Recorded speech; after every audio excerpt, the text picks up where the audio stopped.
Esta emisora les da la bienvenida al programa Encuentros con la Filosofía, para conversar poniendo en duda nuestras certezas, con la participación abierta de profesores de la Universidad Politécnica Salesiana, de la Universidad Central del Ecuador, de la Universidad Andina Simón Bolívar. Encuentros con la Filosofía se difunde semanalmente por las emisoras universitarias Infinito Digital, Voz Andina Internacional y Radio Faxo. Abrimos nuestros micrófonos.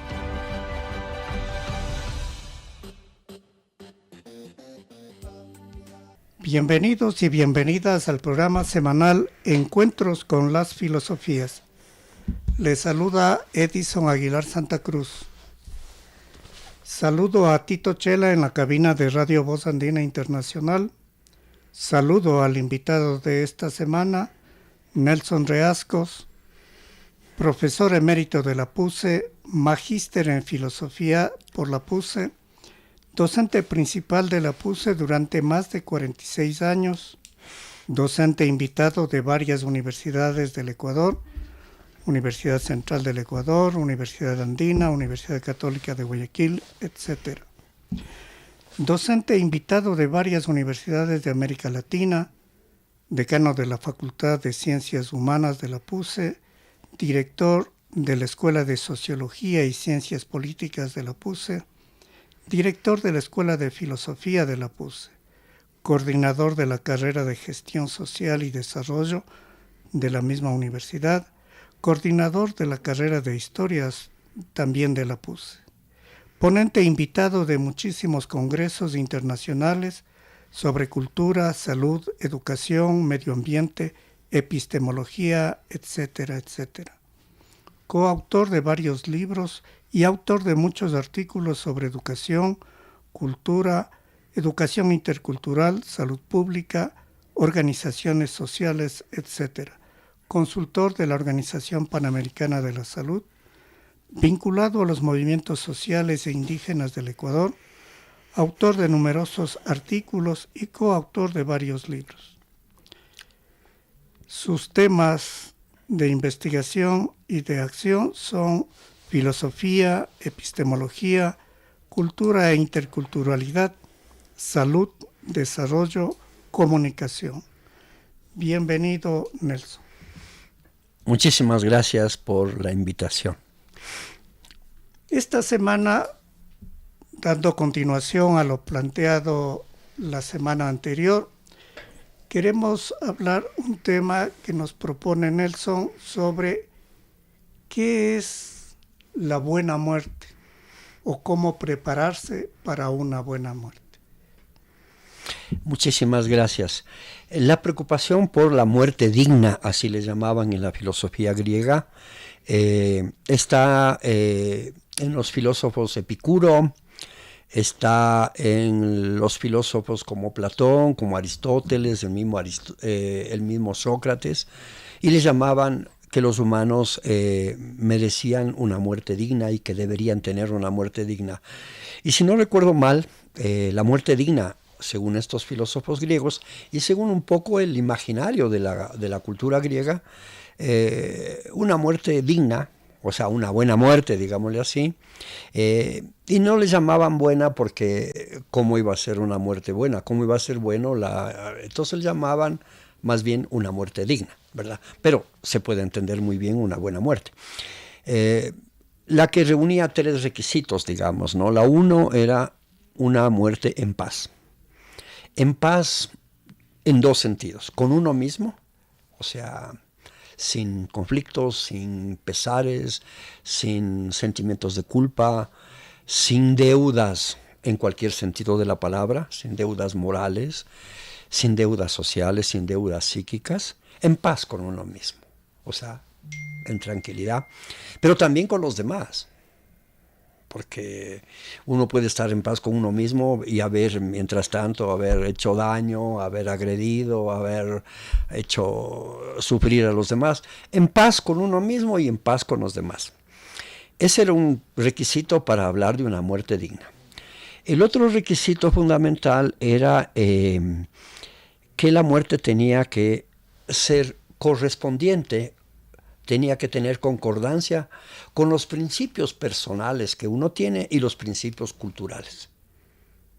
Es decir, morirse de acuerdo a los principios. Si, por ejemplo, hay un principio cultural y que es morir acompañado, pues había que morir acompañado, ¿no es cierto? ¿Verdad? No abandonado, no solo, sino... Porque ese es un principio de la cultura occidental, el acompañamiento. Y lo otro era sin sufrimiento, sin dolor. O sea, si vamos a morir, que no sea con dolores insoportables. Esos eran los 3 requisitos de la muerte digna. El cristianismo, evidentemente, sin menospreciar esta idea, le da un giro, como es obvio y perfectamente comprensible, de que la buena muerte es morir con todos los sacramentos, ¿verdad? Con el acompañamiento religioso, arrepentido de sus culpas, que dice bien de lo que también los griegos decían en paz, ¿verdad? Que es disculparse, disculpar. Entonces le llamaban la buena muerte. Y muchísimas organizaciones religiosas preparaban, sobre todo en los nosocomios, después llamados hospitales, preparaban a la población para el buen morir, el bien morir, que era el arrepentimiento, disculparse, perdonar, o sea, morirse en la gracia de Dios. Esa era la buena muerte. Pero en los últimos tiempos me refiero a los 2 últimos siglos, con la modernización, la buena muerte viene acompañada de otros requisitos. Brevemente, porque son varios, ¿no? Uno es que la muerte es una buena muerte, o sea, una muerte digna, cuando esta acontece después que un humano ha cumplido su ciclo vital. Es decir, tiene que ser una muerte que no acontece antes de que alguien cumpla su ciclo vital, ¿verdad? Por eso es que la muerte infantil, la muerte juvenil, no son bien vistas porque no son una buena muerte, porque aún no cumple su ciclo vital. Entonces no es que se pone una edad, pero que muera de adulto, digamos, que muera una vez que ha cumplido su ciclo vital. Y probablemente cumpliendo sus aspiraciones, sus sueños, y con una vida sin privaciones, etc. Ese sería un requisito, después de cumplir un ciclo vital. Lo otro es que la muerte suceda por algo que los humanos no podemos evitar. O sea, la inevitabilidad. En conceptos generales, la muerte siempre es inevitable, pero no la muerte por una infección fácilmente superable, no la muerte por un accidente de tránsito, por la irresponsabilidad de alguien. Entonces, que la muerte acontezca por algo que los humanos no podemos ya, por conocimientos, por desconocimientos, por falta de tecnología, y también hay azar en la vida, ¿no? Entonces, que sea inevitable. Entonces, una muerte que es evitable no es una buena muerte. Es una muerte que interpela a la sociedad, interpela al Estado, interpela al gobierno, interpela a la dotación de servicios. ¿Cómo puede ser una buena muerte? Una muerte que era evitable, ¿verdad? Y ahí, por ejemplo, podríamos entrar en otro tema, que es el tema de salud. Los accidentes de tránsito son en su mayoría evitables, ¿verdad? Muchísimas de las muertes por infecciones son evitables, sobre todo a temprana edad, digamos, ¿verdad? Que alguien se muera por neumonía a los 90 años es perfectamente comprensible, pero no que se muera un niño por una diarrea, ¿verdad? O sea, perdón los ejemplos, ¿no? Pero, entonces, que sea inevitable. El otro requisito es que la muerte sería una buena muerte si la muerte acontece en tiempos cortos. Es decir, que no esté agonizando meses, años, pues. Porque ese es un dolor, ese es un sufrimiento, un padecimiento. Entonces hoy tenemos, por ejemplo, enfermedades que terminan con la vida de una persona, pero en meses, en años. Y no sería malo tener vida, pero si al mismo tiempo pudiera tener autonomía, libertad, decisión, insertarse en los procesos sociales, productivos, vitales, pero agonizar años sin poder ser activo en los procesos sociales, sin poder tener una movilidad autónoma, sin poder decidir por él. Porque ese es el problema de la enfermedad grave y de la vejez, que pierdes autonomía. No puedes moverte solo, no puedes irte ni al centro de salud solo, necesitas que alguien te traslade, que alguien te vigile, y en casos más graves que alguien te dé de comer, que alguien te bañe. Entonces eso de alguna forma avergüenza o genera mala calidad de vida en la persona. Entonces sí tendría que ser una muerte, ¿verdad? Para que sea una buena muerte tiene que tener estos requisitos, pero hay varios más, ¿no? Lo otro es sin dolor, sin dolor. No puede estar una persona agonizando años, no. Es antes con otro pensamiento. Puedo entender muy bien si es que alguien con toda razón objeta y dice que la vida es de Dios, y si Dios le da sufrimiento, pues que acepte en paz y eso. Pues cuando no había tecnología. Pero teniendo hoy medicina para el dolor, al menos que no tenga dolor, pues, o sea, ¿verdad? En ese sentido hay que reconocer que la ciencia ha avanzado bastante. Se puede evitar el dolor. O sea, no sé si todo el dolor, pero al menos ese gran dolor se puede evitar. Entonces, que no tenga al menos dolor, pues. Pero no personas que tienen 3 años, 4 años, con dolores insoportables. Esa no es una buena muerte. Entonces, sin dolor tiene que ser el otro aspecto. En tiempos cortos, eso puede interpretarse como una propuesta de la eutanasia. Si quieren hablamos algo de eso, ¿verdad? No voy a tomar postura, así que estén tranquilos, ¿no es cierto? Porque frente a esos temas hay como estas posturas tomadas, y entonces como yo estoy en contra, todo aquel que esté a favor es mal visto, o al revés, ¿verdad? No.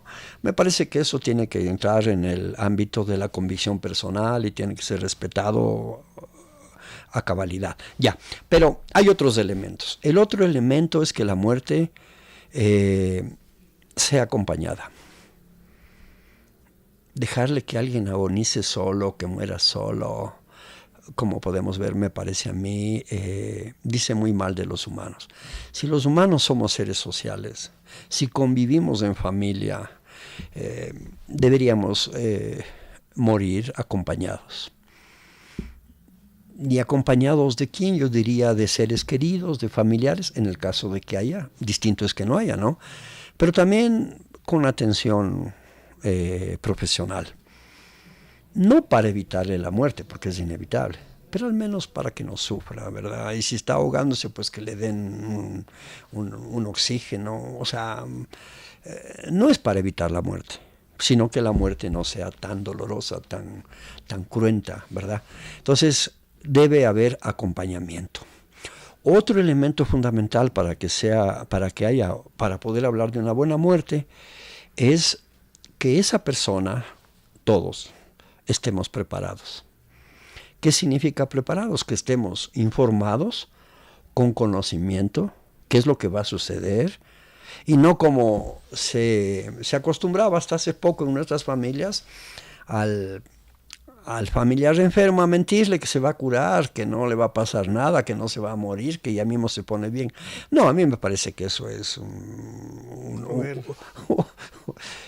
en algunos centros de salud también le decían, no, sí se va a curar. O sea, yo me imagino, se entiende bien la buena intención del personal de salud o de la familia, que le está dando esperanzas y eso, ¿no? Se entiende bien.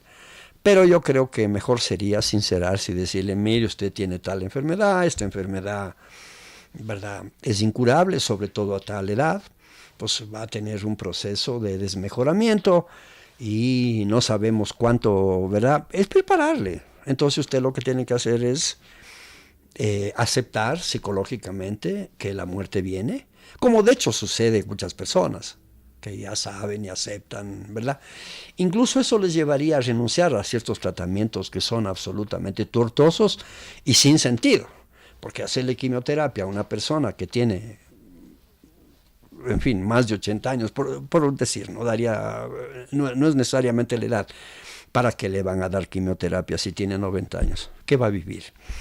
2 meses más de vida, ¿con qué calidad? Entonces, me parece que la muerte tiene que estar acompañada y preparada.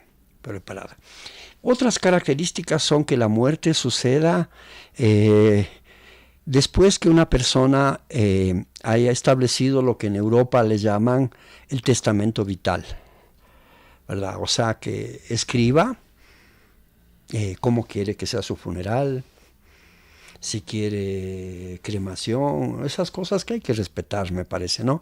Pero tiene que dejar escrito, porque si no, después fallece alguien y la familia empieza, unos con una propuesta, los otros y se generan conflictos, ¿verdad? Y se aparecen dueños del muerto, ¿verdad? Dueños del cadáver que quieren decidir y ya. Entonces, mejor sería, si está preparado, que deje un testamento o explícitamente dicho, ¿verdad? Pero el testamento vital no solo implica un testamento de cómo quedan sus bienes en el caso de que tenga, a quienes da, a quienes no da, ¿verdad? Ese sería el testamento económico, digamos, ¿no? Pero hay un testamento de vida, es pedir disculpas a quienes hemos ofendido. Y siempre hemos ofendido a alguien, pues siempre eso no hay duda. Yo no conozco ningún humano que voluntaria o casuísticamente no haya hecho ofensas o generado dolores a los demás. Entonces, si somos conscientes, al menos disculparnos, ¿verdad? Para podernos irnos en paz. Disculparnos con quienes ofendimos, con quienes perjudicamos, a quienes tratamos mal, con quienes no fuimos empáticos, con quienes no fuimos generosos y no violentos. Disculparse. Es noble, es digno pedir disculpas.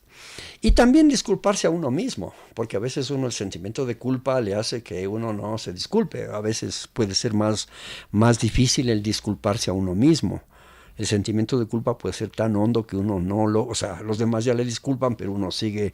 Entonces, ese sería un testamento vital, ¿verdad? El morir en paz, pidiendo disculpas, amistándose, ¿verdad? Con aquellos que, si es que es posible, pudiera que no siempre sea posible, pero, ¿verdad? Y obviamente también sería parte de la buena muerte, si la persona es creyente y religiosa, que tenga un acompañamiento de la liturgia, ¿verdad? Y los funerales religiosos, pues sí, que tenga también eso, ¿verdad? Eso es un elemento importante y eso es parte del testamento vital, ¿verdad? Obviamente, el otro elemento es el pasaje, la despedida. Quien va a morir tendría que saber que se va a morir y tendría que despedirse. Y los familiares o los seres queridos o los amigos, las personas conocidas, deberíamos despedirnos. De manera tal que sea un acto doloroso sin duda, ¿verdad? Una pérdida sin duda, pero en paz y una buena muerte. Ahora, el tema de la buena muerte no es solo porque la muerte sea buena, sino porque si la sociedad pensara en la buena muerte, ¿qué es lo que sucedería? Que tendríamos políticas públicas para luchar contra enfermedades, por ejemplo, para evitar accidentes, por ejemplo, para evitar estafas, por ejemplo, para evitar pobreza, por ejemplo, para evitar carencias, por ejemplo, para evitar desamparos, por ejemplo. ¿Por qué? Porque eso es el preámbulo de una mala muerte. Entonces, pensar una buena muerte no es en sí mismo por la muerte, sino es devolvernos la mirada a qué tipo de vida, qué calidad de vida vamos a dar a las personas. Entonces, esa calidad de vida está orientada no a la muerte, sino que la calidad de vida vendría, ¿verdad? Se colige que vendría en una buena muerte. Pero entonces no es la buena muerte la que hay que preparar, sino la vida, ¿verdad? Eso es lo más importante. Entonces, los humanos no sabemos cuánto vamos a morir, ¿verdad? Ni cuánto vamos a vivir, perdón. Pero independientemente de la largueza de la vida, los humanos, ¿qué es lo que tenemos que hacer? Evitar que la muerte sea hoy, es decir, posponer la muerte. A mí me gusta la frase de Levinas, que la muerte sea un todavía no, o sea, alargar la vida. Ya, pero independientemente de si podemos o no alargar la vida, no importa cuánto viva, pero que tenga una vida de calidad. Y una vida de calidad implica varios aspectos. Primero, satisfacciones básicas, alimentación, vestido y vivienda, trabajo, salario, eso es básico, ¿verdad? Descanso, recreación, deporte, medio ambiente. Por eso es importante, porque no es la muerte, es la vida la que esté por medio. La vida es lo importante. Sino que hablamos de la buena muerte para devolvernos de decir, ¿cómo llegamos a una buena muerte? Solo si tenemos una sociedad diferente a la que tenemos. La sociedad que tenemos no prepara buena muerte. Entonces una muerte súbita, un accidente de tránsito, por irresponsabilidad o por mal estado de las vías, es una muerte evitable y tiene responsables. Ahora la sociedad como le ve a la muerte como algo inexorable, y mientras exista la idea de que Dios ha querido, y no es muy cristiano por si acaso eso, lo que pasa es que la gente dice, no, Dios ha querido, Dios sabe por qué. Eso en el fondo es una resignación que no es cristiana. Porque una cosa es resignarse ante lo inevitable, pero otra cosa es resignarse a lo evitable, pues. Entonces la sociedad no condena mucho esto, ¿no es cierto? Entonces sí, por ejemplo, yo supongo que es el destino el que generó el accidente de tránsito. Contra el destino no hay nada que hacer, pues. Pero si nosotros decimos que hay una irresponsabilidad, hay una mala conducción, hay una inobservancia de normas o hay una infraestructura indebida, ahí hay responsables. Entonces tenemos que enfrentar para preparar una sociedad mejor. Entonces el tema de la buena muerte apunta no tanto a la muerte como tal, sino a devolvernos cómo hacer una sociedad con mejores condiciones de vida para que los humanos tengamos mejores condiciones de vida. Apunta hacia allá, ¿no es cierto? Y de por medio estaría una idea, un valor, digamos, agregado, y es perderle el miedo a la muerte. Porque se entiende, las personas tienen miedo a la muerte, pero hay una función política del temor a la muerte. Decía Hegel, no solo Hegel, dicen otros pensadores, que el poder con frecuencia utiliza el temor a la muerte para fijar el temor a la muerte para que los humanos no luchen contra el poder, ni se subleven, ni protesten por el temor a la muerte. Entonces el temor a la muerte se alimenta con la idea de la subordinación. Entonces, Pérez tendría una función política, digamos, del temor a la muerte. Pero es el temor a la muerte. Entonces habría que quitarle el miedo a la muerte. Si es natural. Lo que sí no es natural, lo que no es aceptable es que sea antes de tiempo, con dolor, sin preparación y sin acompañamiento. Entonces me parece que eso es importante tomarlo en cuenta. Hay varias, no solo políticas, sino decisiones individuales y colectivas que van ligadas a esta preparación para una muerte digna. Está, por ejemplo, el asunto de la eutanasia, que últimamente nos ha tocado en nuestro territorio, como se diría. ¿Cómo no definirse frente a la eutanasia, sino cómo colocar los distintos elementos que están presentes en un tipo de decisión de llamada eutanasia? Ya. Primero tendríamos que distinguir lo que se llama la eutanasia pasiva y lo que tanto en filosofía, en religión como en medicina se llama eutanasia activa, ¿verdad? La pasiva evidentemente siempre se ha utilizado, o sea, es dejarle morir, ¿verdad? Es decir, retirarle los aparatos, que no es matarle, sino dejarle que siga el proceso natural de muerte.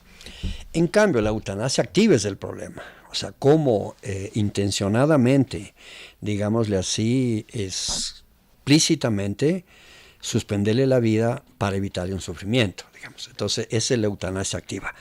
A esa eutanasia se opone la iglesia, se oponen las iglesias por tradición y se oponen por un criterio sin duda legítimo y válido, ¿verdad? Y es que la vida es un regalo de Dios. Y si Dios te dio la vida, nadie puede quitarle más que el dador de la vida. Entonces, ese es el principio fundamental. Entonces, quien cree en eso, evidentemente, está en otras condiciones para pensar que si va a tener que sufrir 3 años una enfermedad incurable, tendrá que aceptarlo, porque él no puede quitar la vida y no puede decidir sobre sí mismo. Esa es la idea que sustenta, digamos, la oposición a la eutanasia. La idea de que Dios es el dueño, el dador de vida, y por lo tanto solo él podría decidir sobre la vida o muerte de una persona. Ya, pero ese es un pensamiento sin duda legítimo, válido y religioso. En cambio, ¿verdad?, con esta secularización que ha tenido la sociedad en los últimos tiempos, se piensa que si una persona tiene una enfermedad, llamémosle terminal, incurable, ¿verdad?, que le genera mucho sufrimiento y que además le degrada como persona. ¿Qué significa le degrada como persona? Que podría ser que no pueda mover ni los ojos y por lo tanto no pueda alimentarse por sí mismo, y que no puede ir al baño por sí mismo, y que no pueda, ¿verdad?, ninguna, ¿cómo sería?, ninguna acción personal pueda hacerlo él.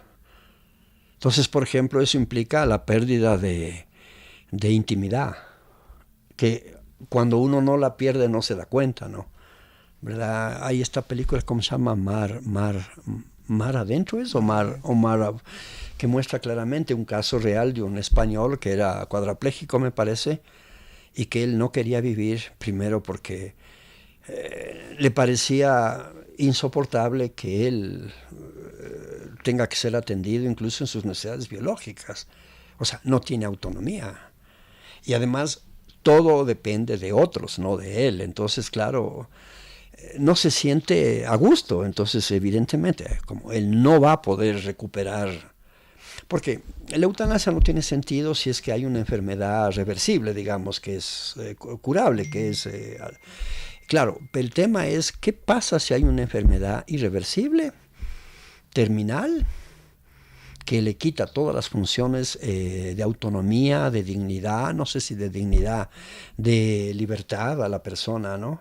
Que no puede alimentarse, no puede decidir por sí solo, y que depende totalmente de los otros, y que es doloroso y no va a revertirse. Entonces ahí, Hoy es con el tema del surgimiento de los derechos humanos también, así como hay un derecho a la vida, se habla con frecuencia de un derecho a decidir sobre la muerte, no en casos cualesquiera. A veces el suicidio, eso es otra cosa distinta, sino el cómo pedir autorización para que le suspendan la vida, porque en el caso de un cuadrapléjico ni siquiera puede decidir, pues necesita de una asistencia, incluso para dejar de vivir, no puede decidir por él solo. Entonces, claro, ahí es donde aparecen todas estas discusiones jurídicas, que yo diría que más que jurídicas son filosóficas, son éticas, son teológicas, ¿verdad?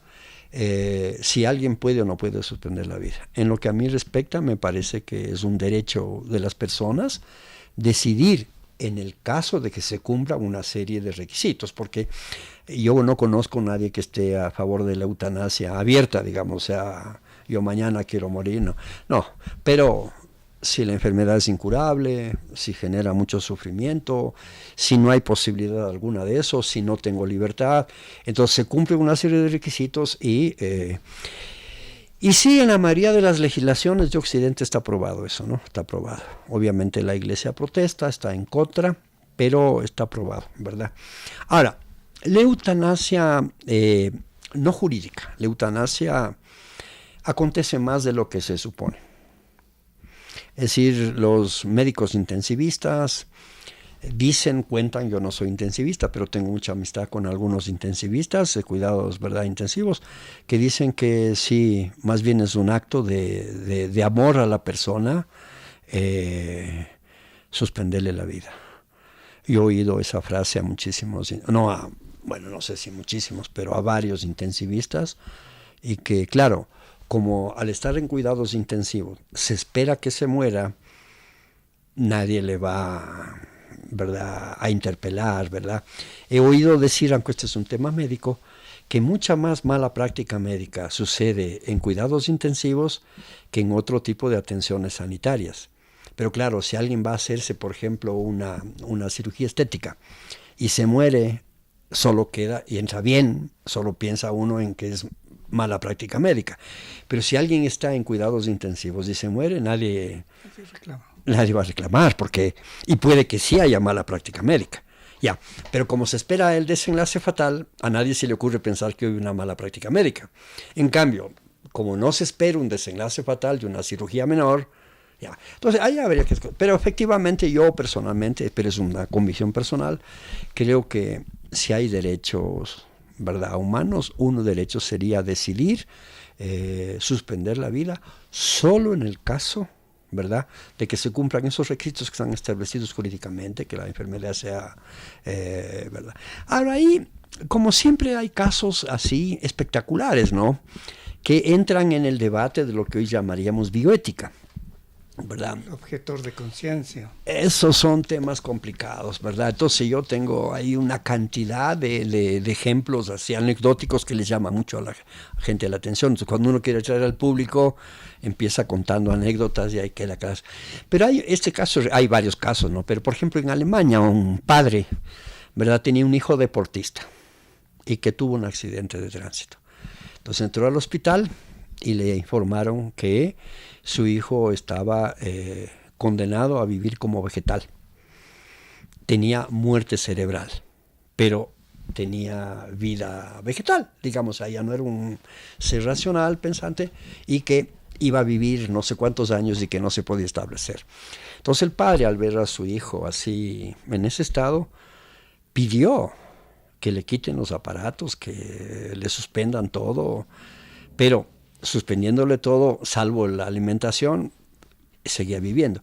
Entonces demandó en la Corte de Justicia, al sistema judicial, demandó que quiere que a su hijo le suspendan la vida, porque no quiere verle así. Pero claro, perdió todos los juicios. ¿Qué sucedió? Desesperado un día, él le disparó y le mató a su hijo. Y le condenaron a 40 y pico de años por asesinato. Entonces, uno se pone, son estos casos límite, digamos, que él quería que su hijo no sufra, que no esté en esa circunstancia. Pero como todas las puertas se le cerraron, él decide asesinar. Y entonces uno dice...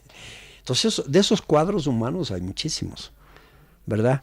Y me parece a mí que, ahora, siempre hay que recordarles a los que están en contra de la eutanasia, que la eutanasia no es obligatoria. O sea, esto es importante, porque si no, imagínese si es que no pasa nada. Si una persona con todo derecho tiene en su fuero interno la convicción de que no debe atentar contra su vida ni nadie, pues se le respeta, porque eso está claro. Entonces no hay que asustarse que se apruebe eso, porque no aplica a personas que no lo deseen, ¿verdad? Entonces, sí, hay que recordar que la eutanasia no es nuevo, ya se discutía en la Grecia antigua. Es más, cuanto más atrás había mayor permisividad para suspender la vida, ¿verdad? Incluso en cosas, en actos ya realmente, como sería, inmorales. Por ejemplo, en la antigua Roma, cuando una madre tenía un hijo, le presentaba al padre, a su esposo, le presentaba el hijo o la hija. Y si el padre le tomaba al niño, le abrazaba, era que el niño estaba aceptado como hijo o como hija. Si el padre no lo tomaba, había una columna lactatis, que era un lugar donde le iban a poner el niño o la niña para que muera o para que alguien se lleve. O sea, eso... Entonces es curioso, a veces uno piensa que la humanidad ha ido abandonando la ética y la moral, y eso no es tan exacto. Más bien, cuanto más atrás, menos respeto por la vida. Entonces, cuanto más atrás, mayor permisividad en la suspensión de la vida. Entonces, obviamente no estoy diciendo que hoy estamos mucho mejor, pero tampoco hay que escandalizarse, porque uno regresa a ver en las culturas Es como cuando le hablan de la diversidad sexogenérica, dicen el mundo actual, a dónde ha llegado, pero uno regresa a ver y...